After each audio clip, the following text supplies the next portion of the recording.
You ever post something to your close friends list just to blow off steam? Like not even for attention? Just to vent?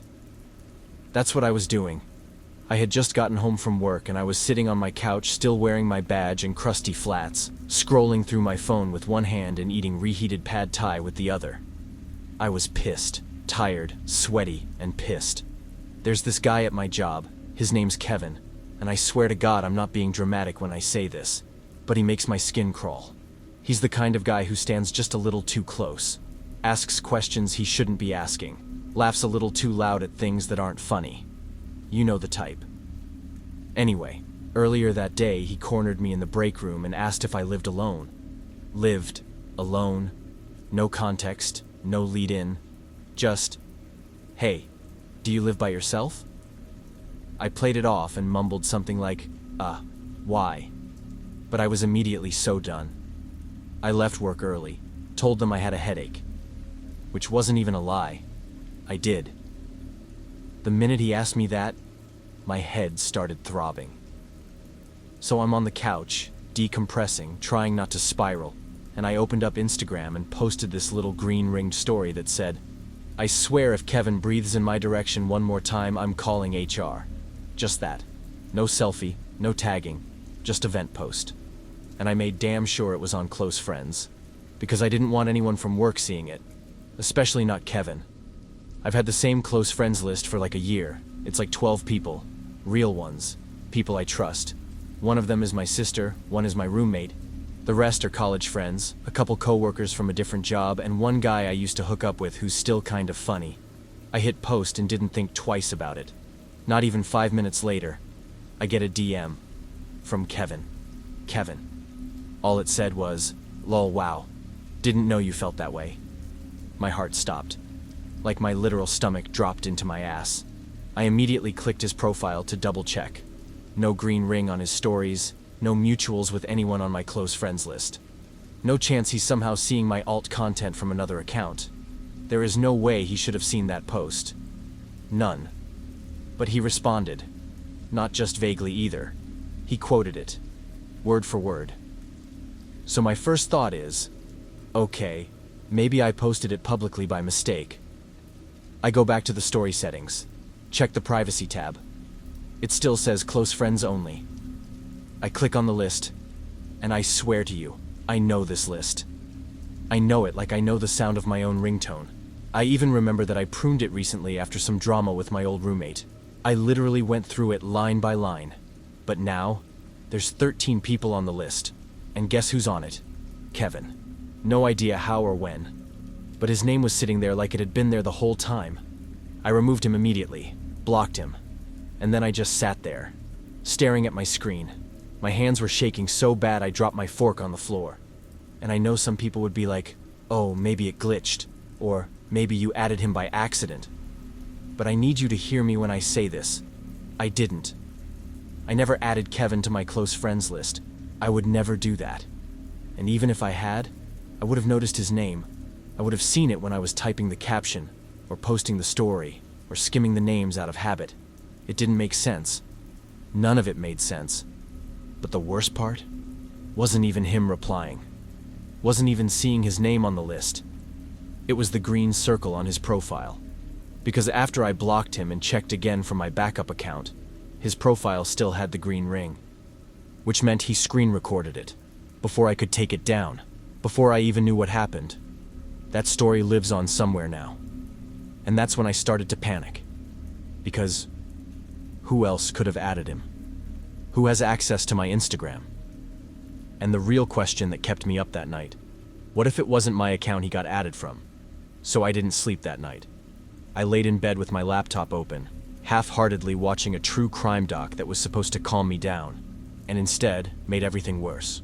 Because in one of the cases, the guy had stalked a woman for 6 months before she even realized it. He followed her online, mirrored her friends, used burner accounts to get closer. The whole thing was digital at first. That part freaked me out more than anything. Because the idea that someone can watch your life through your own devices without ever setting foot near you, that's way scarier than someone showing up in person. At least if they show up, you can run. So I'm lying there, wide awake, playing back every interaction I've ever had with Kevin.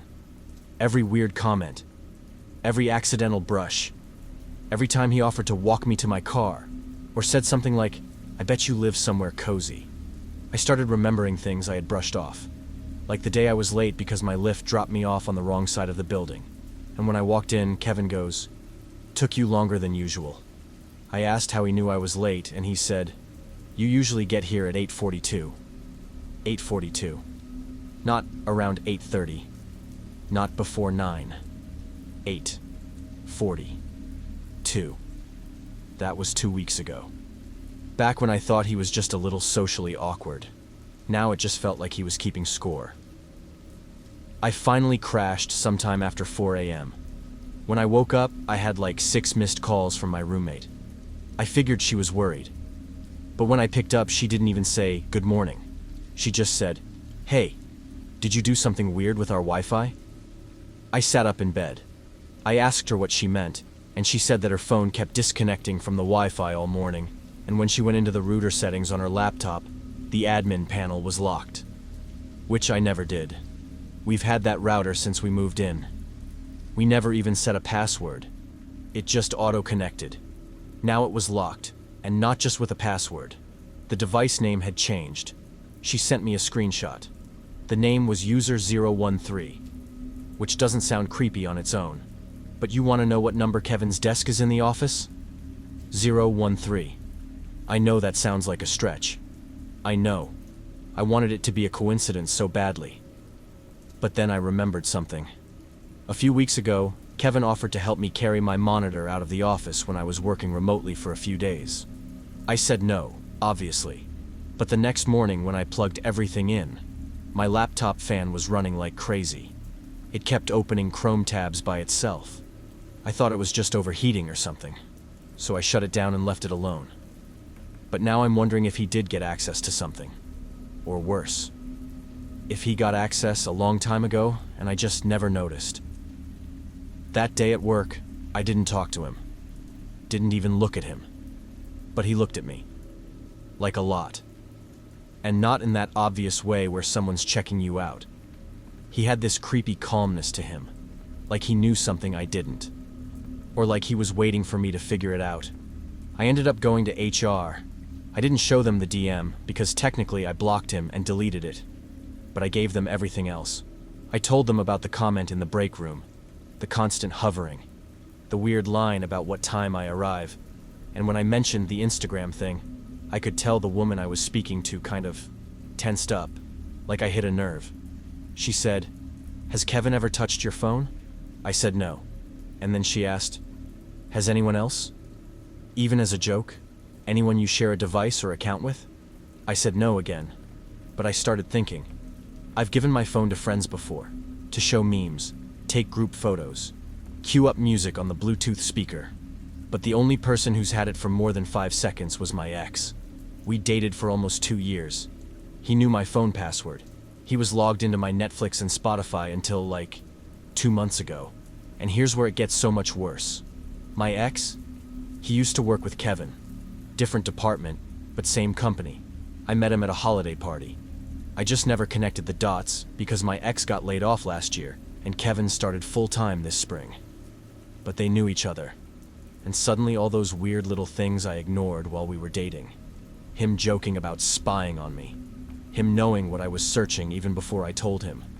None of it was funny anymore. I think they're working together. I think one of them has access to my accounts. And I think the Instagram story was a test. Just to see if I'd notice. And I did. But now, I wish I hadn't. Because that night, someone tried to unlock my door. So here's how I know it wasn't a dream. I keep a little stack of mugs on the inside of my front door. Weird, I know. But it's this thing I started doing during COVID. Stacking 3 cheap mugs behind the door. Kind of half-balanced. So if the door opened, even just a little, they'd fall and crash and wake me up. It was my DIY alarm system when I lived alone in that sketchy apartment during lockdown. And even after I moved into a nicer place with my current roommate, I kept doing it. Out of habit, out of fear. And around 2:30 that night, I woke up to a clink. Not a crash, just a subtle clink. Like one of the mugs shifted but didn't fall. I froze. Didn't move, didn't breathe. I was already awake before that noise happened because I had this feeling, like that tingling, sixth sense kind of fear that wraps around your chest when something's off. I'd been laying there for a while, staring at my phone in the dark, trying to figure out if I was being dramatic about Kevin, or if this was really happening. But the second I heard that mug shift, I knew. I was not overthinking this. I sat up as quietly as I could. Didn't even let the bed creak. I just sat there in the dark, staring at the door, waiting to hear something else. And then I saw it. The deadbolt was horizontal. That means unlocked. Which is not how I left it. I always lock the deadbolt. Always. My roommate locks the deadbolt too. We're both super paranoid. Sometimes we double-check it twice before bed. But now it was horizontal. I stared at it for so long, trying to convince myself that I maybe just forgot, that maybe this was the night I slipped. But then I saw the bottom mug. It was tilted. It had been nudged. Someone tried the door, and that meant someone was right there, on the other side. While I was lying in bed, awake, I grabbed my pepper spray, did a sweep of the apartment, even though every instinct in me was screaming, "Stay in your room." But there was no one. Nothing was missing. Nothing seemed touched, except for one thing. My bedroom window, which I always lock, was now open by about an inch, just wide enough to slide a wire or tool through, and the screen was slightly popped on one corner. I shut it, locked it, and called my roommate, who was still at her boyfriend's place. She told me to call the cops, but I didn't. Because what was I going to say? "Hi. Someone I vented about on Instagram saw my private story. May have been added by someone else to my close friends list without my consent. I think my ex is involved. And now my deadbolt's unlocked and my mugs are tilting and my window's open but nothing's missing?" I didn't want them to think I was crazy. Or worse, make it real. I just sat in the kitchen with my pepper spray, waiting for morning. I barely got through work the next day. Kevin said nothing to me. Didn't even glance in my direction, which somehow made it worse, because it meant he was aware. He was trying to act normal, to blend in, but I wasn't buying it. I wasn't even sitting at my usual desk. I took my laptop to the common area and forgot my charger, so I had a reason to leave early. And on my way out, I passed his cubicle. He was mid-conversation with someone, but I swear to you he turned slightly and looked at me out of the corner of his eye. Not like, "Oh, hey," but like he knew I was watching, that he wanted me to know it. I got home around 6 and did the one thing I hadn't done yet. I went to my Instagram login activity. It shows where your account's been accessed from: device, city, IP, and sure enough, there were 3 cities listed. My current city, my hometown, where my parents still live, and one more, Sacramento, which I've never been to, never driven through, never connected to any device. And guess who's from Sacramento? My ex. I texted him. I didn't even sugarcoat it. "Why is there Sacramento activity on my account?" He didn't reply. For hours. Then finally, "Lol, chill. I used to be logged in. Must have left a session open. Just log it out." But I know for a fact I changed my password months ago. I made sure of it.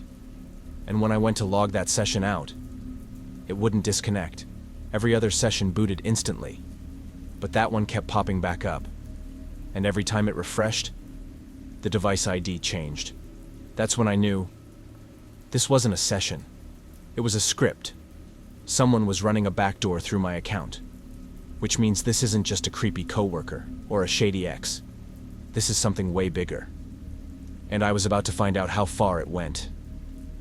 Because when I checked my email, I saw a password reset request for an account I didn't recognize. It wasn't Instagram, or Facebook, or Twitter. It was labeled, "Access Portal, Do Not Share," and it came from an address I'd never seen before. "Do not close at watchsrv.net," and at the very bottom of the email, in tiny gray font, it said, "You are now being observed." I told myself to stop spiraling. I'm a rational person. I work in tech. I know how phishing works. I know how spam filters fail. But then I started noticing other things. Not big things. Not things you'd post about. Little things.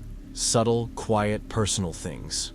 Like when I got a call from my mom, and the second I answered, she said, "Why'd you just butt dial me?"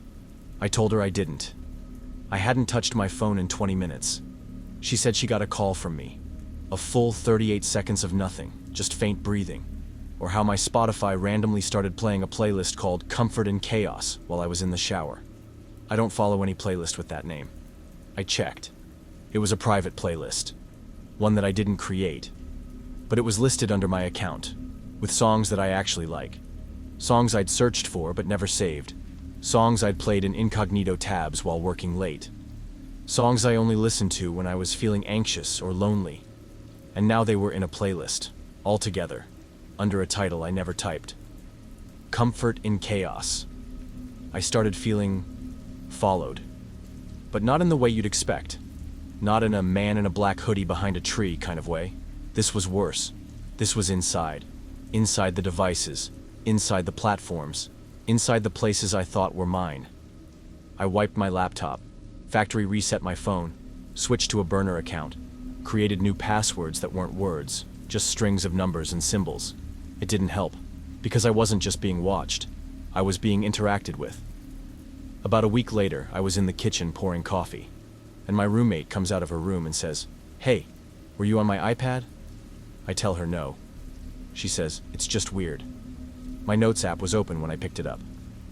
So we check it. There's a new note. Untitled. And it says, "Tell her I miss her. She was so funny when she used to dance in her room. Red hoodie, always barefoot." She turned white. Because that wasn't her. She doesn't even own a red hoodie. But I do. It's my stay-at-home hoodie. The one I throw on when I get home and kick off my shoes. The one I wear when I'm listening to music in my room, alone, thinking nobody's watching. But apparently, somebody was. That's when I started digging. Not in the normal way. No Googling how to tell if you're being stalked. No Reddit rabbit holes or TikTok theories. I went the old-school route. I asked for help. My friend Travis used to work in digital forensics. He now does freelance cybersecurity work for startups. I told him everything. And I mean everything. The story. The DM, the router, the open session, the weird email, the note on the iPad, all of it. And he didn't laugh. He didn't act surprised. All he said was, "Yeah, that sounds like accessware."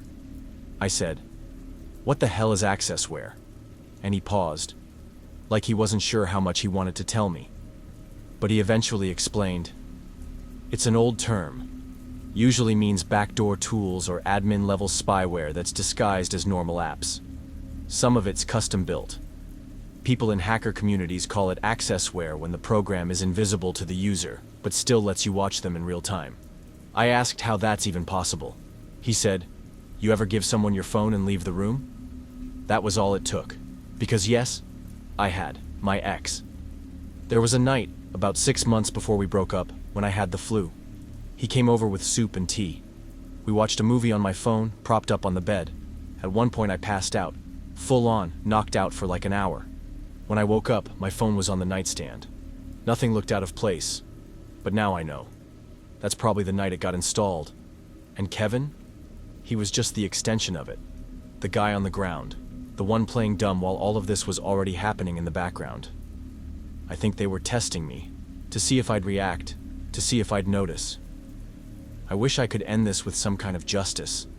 Like, and then we pressed charges, or they both went to jail. But none of that happened. I moved cities, deleted every trace of myself off the internet. New number, new apartment, no social media, not even LinkedIn. But every now and then, I'll be alone in my apartment, and the Alexa speaker will light up without saying anything, or I'll go to type in my Netflix password, and it's been changed again.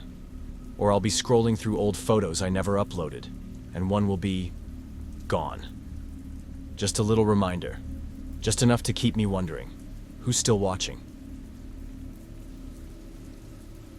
Okay, so I need y'all to tell me if I'm stupid or if this could have happened to anyone. Because honestly, I still don't know if this was a scam, a setup, or something deeper. But it started with an apartment.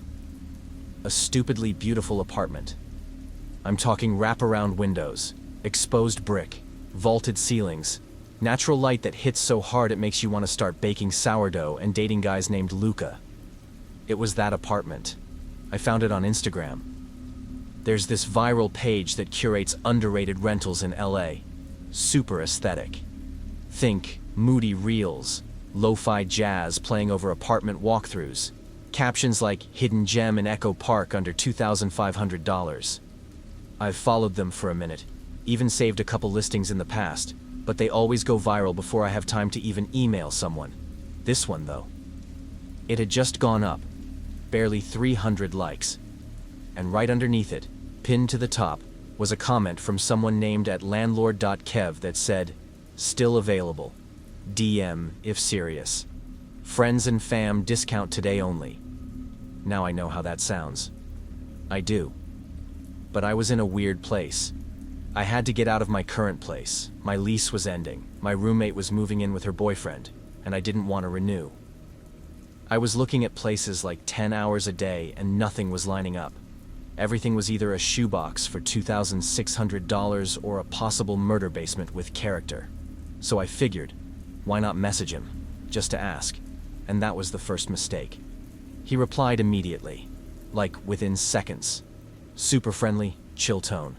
Said he was in a rush that day, but liked that I reached out directly and not through the page because he was tired of tire kickers. He sent me a ton of extra photos. Like a ton. Interior shots. Outdoor shots. Video of the garage opening and closing.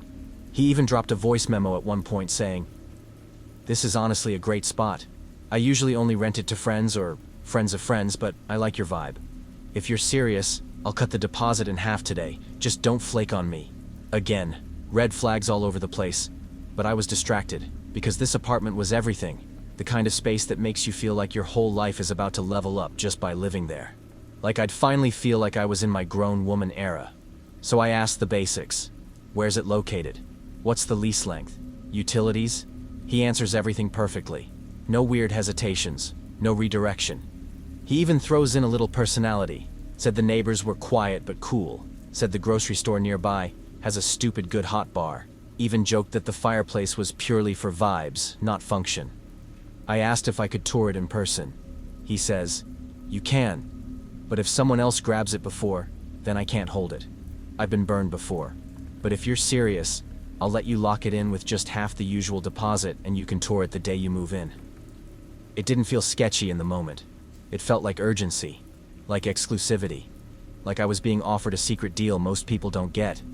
He even sent over a rental agreement, a full PDF with real terms, real formatting, real fine print, and here's the part that still gets me. The Instagram page reposted his listing again that night, tagging him directly. So in my head, I'm like, okay, this guy is legit. He's literally on the page. They're reposting him. This is probably just how LA works now. DMS and vibes and deposits via Zelle. So I sent it, the deposit. $800. And I even texted my mom after like, I got it. I got the dream apartment. I move next week. She sent back 8 heart emojis and one of those "you deserve it" bitmojis. I felt like I was winning. Moving day comes. I rent a U-Haul. Get help from 2 friends. We're blasting music, hyping it up like I'm about to start a new chapter of my life. The address he gave me was in Silver Lake. Gorgeous tree-lined street, just off a quiet cul-de-sac. When we pulled up, I could see the building from the photos. Same painted brick, same rooftop deck, same spiral staircase. I parked the truck, got out, walked up the steps, and that's when my stomach dropped. Because there was a doormat, not just any doormat, a custom one. It said, "The Pattersons, EST 2020.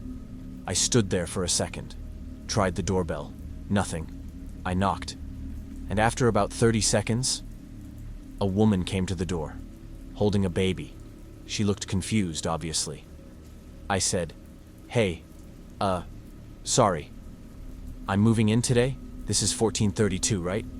She looked even more confused. Said, "We've lived here for 4 years." I laughed awkwardly, like maybe this was a side entrance, a duplex. I asked, "Is this apartment B?" She said, "There's no apartment B. This is a single-family home." That's when the baby started crying, and I could feel the heat rise up my neck, because this was the place. Every angle matched the photos, even the goddamn spiral staircase. But it wasn't empty. It wasn't listed. It wasn't available. And according to the woman who lived there was no Kevin. I didn't say anything at first. I just kind of nodded and stepped back, still trying to convince myself that maybe I'd written the address down wrong. Maybe there was another 1432. Maybe this was like one of those LA things where the same street name exists in 3 different neighborhoods. So I pulled out my phone, opened the DM from Kevin, and double-checked the address. Nope. 1432 Glenmere, Silver Lake. I looked at the house. Then the number etched into the brick above the door. Same. Exact. Spot. My friends were still unloading stuff from the U-Haul, dragging boxes onto the curb like nothing was wrong.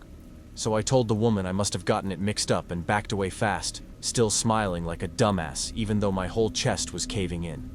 I went around the corner, called Kevin immediately. It rang once, then went to voicemail. Called again, straight to voicemail. Texted him, "Hey, I'm here. What's going on? This place is occupied?" Nothing. No reply. I sent 4 more messages. Then I checked his profile. Gone. Not like he blocked me, gone. Deleted. Like poof. Vanished. The handle was now a blank white page with user not found.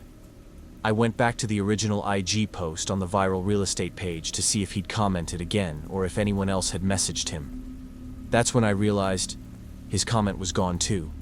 And the caption? It was edited. The line that used to say dm@landlord.kev for viewings was now just inquire via email only. No tag, no username, no proof he was ever there. I didn't even want to tell my friends what was going on. One of them, Deja, was already dragging my dresser halfway up the steps like she was on a mission. I had to pull her aside and whisper, "I don't think I got the apartment." She looked at me like I'd just told her I had rabies. "What do you mean? You signed a lease, right?"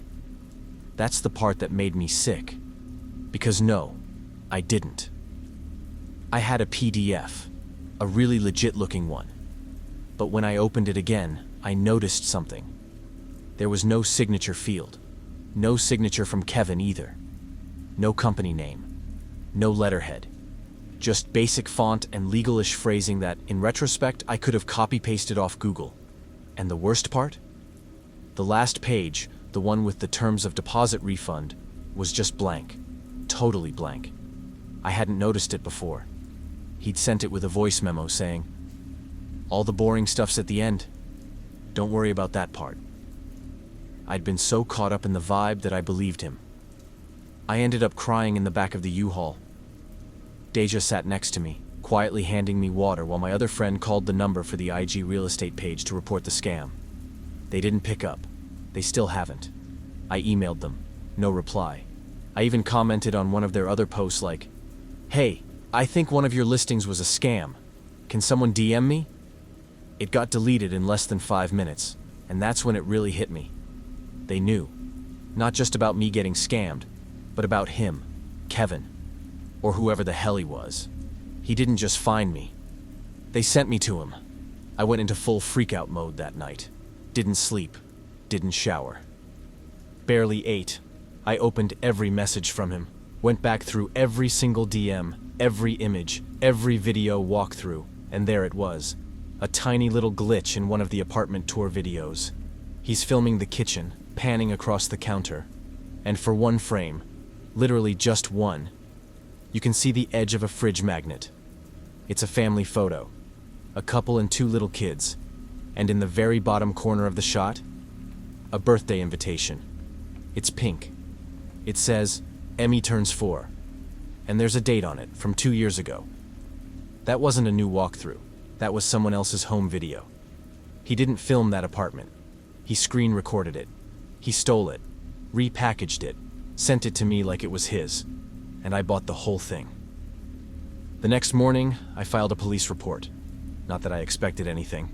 They just kind of sighed and said it happens more than people think. Online housing scams, DM hustlers, fake listings using stolen footage. But then the officer asked me something weird. Did he ever mention where he was messaging from?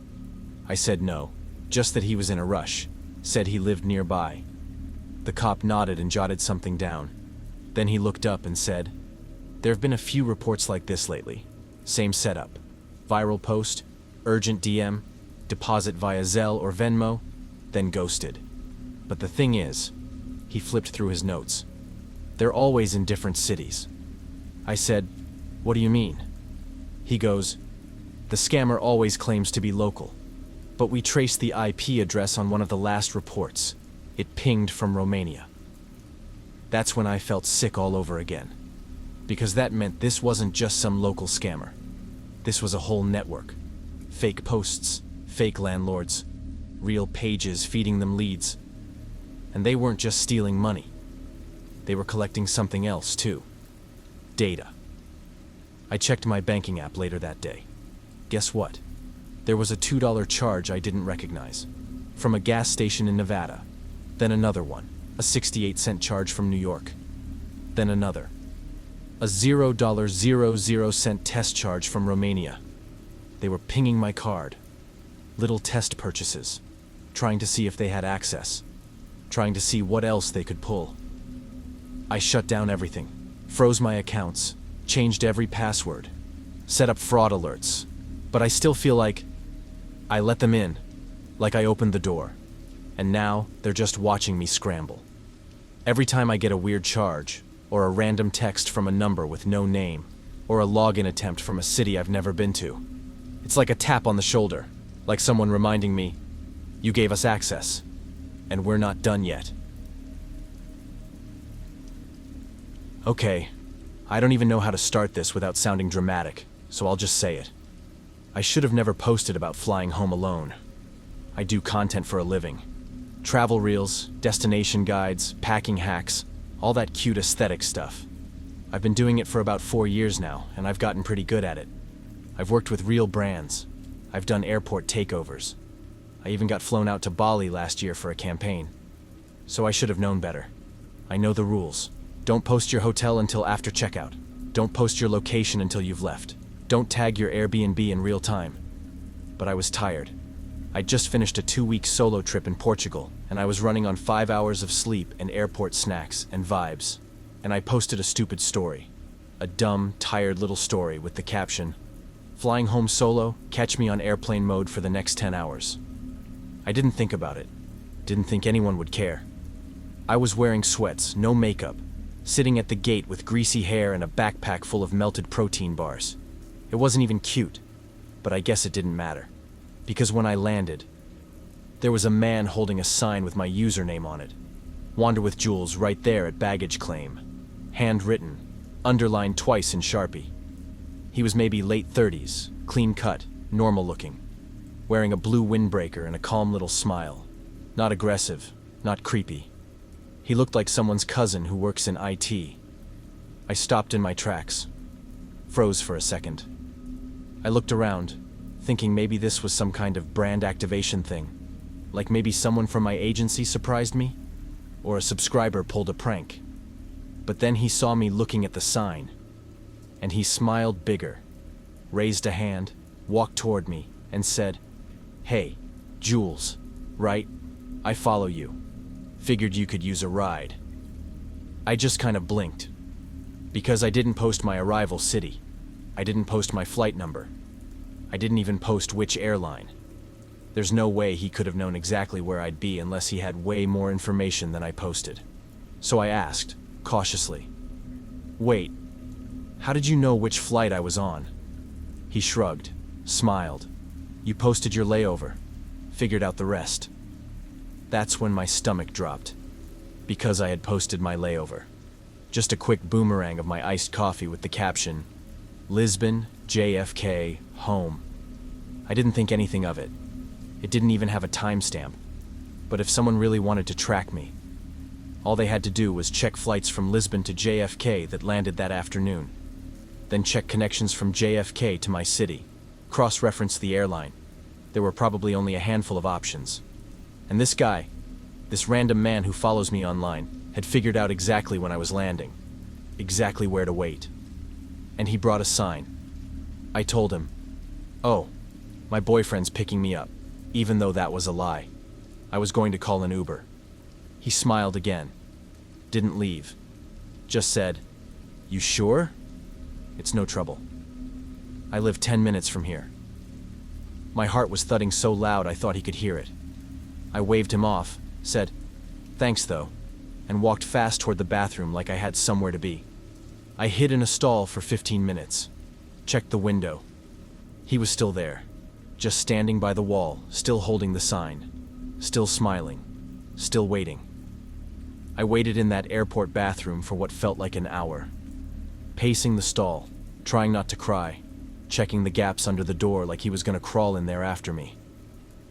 Every time I opened Instagram, I had another message request. Most of them were normal. People replying to my stories with "safe flight" or "can't wait for your home vlog." But one of them was from him. I didn't recognize the name. It was some burner-looking account. No profile picture, no posts, 3 followers. But the message said, "Don't worry, I'm patient." That was all. No context, no location. Just that. I'm patient. I felt like I was going to throw up. I blocked him. Then I texted my best friend, Maya. Just one word. Emergency. She called me immediately. I whispered everything. Told her where I was. Told her there was a guy with a sign. Told her I was scared to leave the bathroom. She didn't even ask questions. Just said, "Stay put. I'm calling you an Uber to the employee pickup lot. Don't take the one at the terminal. I'll send you the PIN." She had a rideshare friend who knew the airport layout. He pulled up in 10 minutes, never asked me a single thing. I jumped in, didn't look back. But as we pulled away, I glanced in the side mirror. He was gone. Not walking away, not heading to a car, just gone. When I got home, I locked everything, double-bolted the door, pulled the curtains, slept with the lights on and a box cutter under my pillow. I didn't post anything for 2 days, didn't reply to comments, didn't touch my DMS. I was just trying to make sense of it, because the more I thought about it, the more I realized he'd probably been watching for months. I post everything: packing lists, coffee shops, hotel check-ins, gate selfies, even boarding passes, though I always blur the barcode. But now I wonder, was it enough? All it would take is one post I forgot to blur. One story I left up too long. One auto-tagged location I didn't check. And if someone was dedicated enough, they could have pieced it together. Where I was, where I lived, when I was returning, and most importantly, when I'd be vulnerable, tired, jet-lagged, alone. That's the part that kept haunting me. He didn't try to meet me abroad. He waited until I came home. I was finally starting to calm down. 3 days in, no weird DMs, no packages, no sightings. I was getting ready to go live on TikTok and talk about it. Maybe turn it into a story time, warn other solo travelers. But then Maya called me. I picked up on the first ring. She sounded off. I said, "Hey, what's up?" And she goes, "So, this might be nothing, but I got a DM last night." I asked, "From who?" She said she didn't recognize the handle. Another blank account, but it said, "That was a slick move with the alternate pickup. I'll see her next time." She sent me the screenshot, and I swear, my hands started shaking so bad I dropped the phone, because he wasn't just watching me anymore. He was watching her. That's when we went to the cops.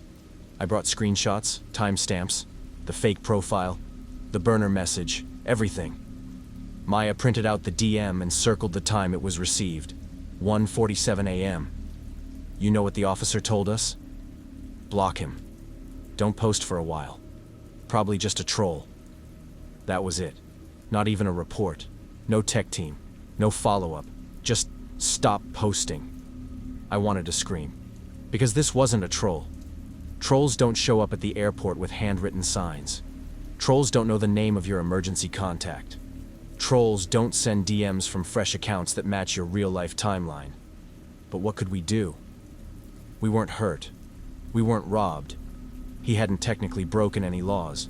So we went home. And we shut up. And for the first time since I started creating content, I felt afraid to be known. I took a break from socials. Not like a dramatic post. Just disappeared for a while. Didn't go live. Didn't post stories. Didn't engage. Until 2 weeks later. I got a package. No return address. Wrapped in plain brown paper. But the kind that looks deliberate. Like someone took their time. Inside was a blank notebook. Every page was empty, except one. The first. Written in neat, all-caps black pen. I guess you don't need a ride anymore.